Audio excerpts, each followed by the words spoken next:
복된 소식 아름다운 소리 AM 1590kHz 시카고 기독교 방송입니다.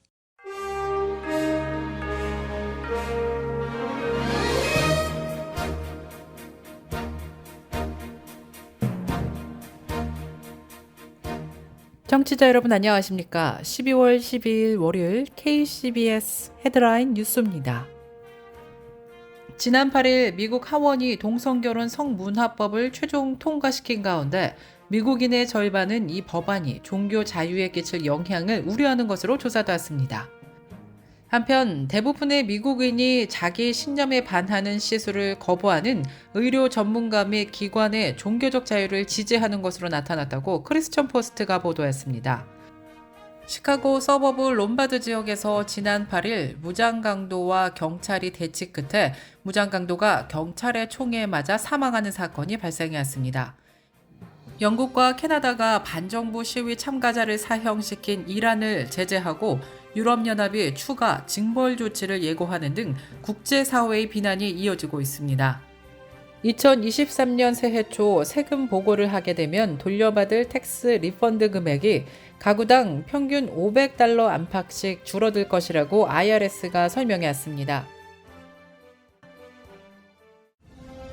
이 프로그램은 나눔의 기쁨을 함께하는 기독의료상조회가 함께합니다. 첫 소식입니다. 지난 8일 미국 하원이 동성결혼 성문화법을 최종 통과시킨 가운데 미국인의 절반은 이 법안이 종교 자유에 끼칠 영향을 우려하는 것으로 조사됐습니다. 보수 여론조사기관인 라스무센 리포트가 지난 6일 유권자 1,000명을 대상으로 실시한 여론조사 결과를 발표했습니다.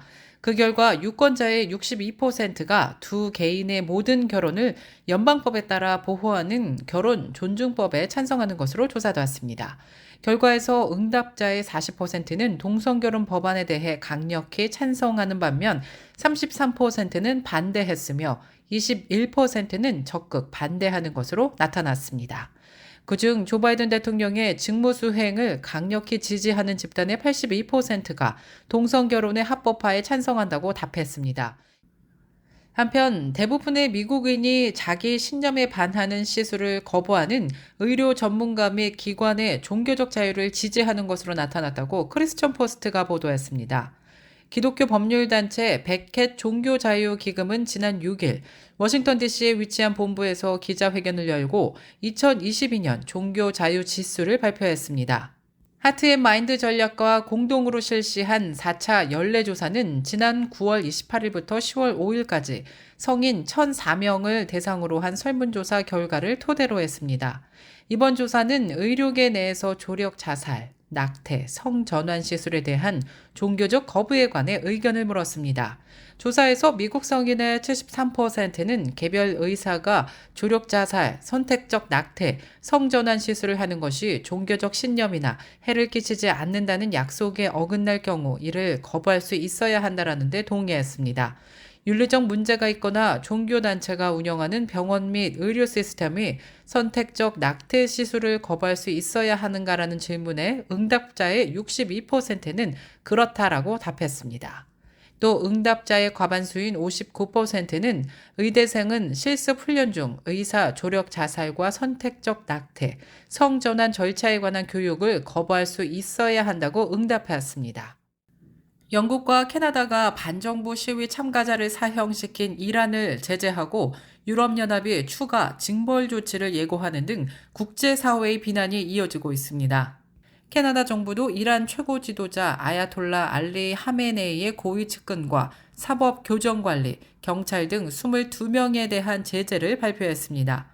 이유는 시위대의 강경 진압으로 미성년자 60여 명을 포함해 최소 458명의 시위자를 살해한 이란에 대한 추가 징벌 조치를 할 예정이라고 유럽 외교관들이 밝혔습니다.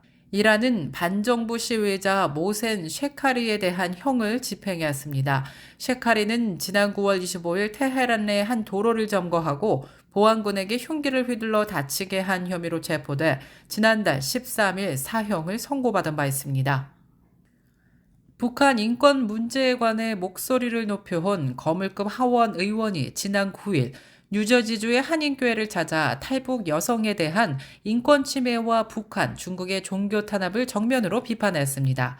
차기 하원에서 외교위원회 산하 아프리카 국제보건위원장이 유력시되는 크리스 스미스 하원 의원이 뉴저지주 해컨색의 필그림 선교 교회에서 간증 집회를 하고 이 같은 문제를 언급했습니다. 스미스 의원은 북한을 탈출하는 주민들을 돕기 위해 할 일이 많다면서 불행히도 유엔은 탈북민 문제에 무관심하다고 말했습니다. 안토니오 구테흐스 현 사무총장과 유엔 난민기구 최고대표도 마찬가지라고 비난했습니다. 그러면서 유엔이 탈북민 강제 송환 저지를 위해 노력하지 않아 북한으로 다시 끌려간 이들이 살해 또는 고문당한다고 스미스 의원은 지적했습니다. 2023년 새해 초 세금 보고를 하게 되면 돌려받을 텍스 리펀드 금액이 가구당 평균 $500 안팎씩 줄어들 것이라고 IRS가 설명했습니다. 팬데믹 지원으로 제공했던 부양 체크와 차일드 텍스 크레딧 등 특별 지원이 모두 종료되면서 팬데믹 이전으로 되돌아가기 때문에 리펀드가 급감하는 결과에 직면하게 된 것입니다. 팬데믹 긴급 지원이 모두 끝남에 따라 1명을 포함해 7명을 살해한 것으로 나타나 충격을 주고 있습니다. 지난 11일 멕시코 현지 언론에 따르면 사건은 전날 오후 2시경 게레로주의 엘도라누소 마을에서 발생했습니다. 주민들은 한 무리의 무장 괴한들이 마을을 돌며 한 초등학교에 사람들을 불러 모은 뒤 마구잡이로 총을 쐈다고 전했습니다. 시민에 대한 무차별 총격으로 초등학교 안팎에서는 모두 7명이 사망했고 그중 1명은 11살 미성년자로 조사됐습니다. 또 시신 한 구는 차량에 실려 불태워진 채 발견돼 충격을 주고 있습니다. 시카고 서버브 롬바드 지역에서 지난 8일 무장강도와 경찰이 대치 끝에 무장강도가 경찰의 총에 맞아 사망하는 사건이 발생했습니다. 경찰국은 공식 성명을 통해 경찰관에게 먼저 총격을 가해 부상을 입힌 강도 용의자가 경찰이 쏜 총에 맞아 사망했다고 밝혔습니다.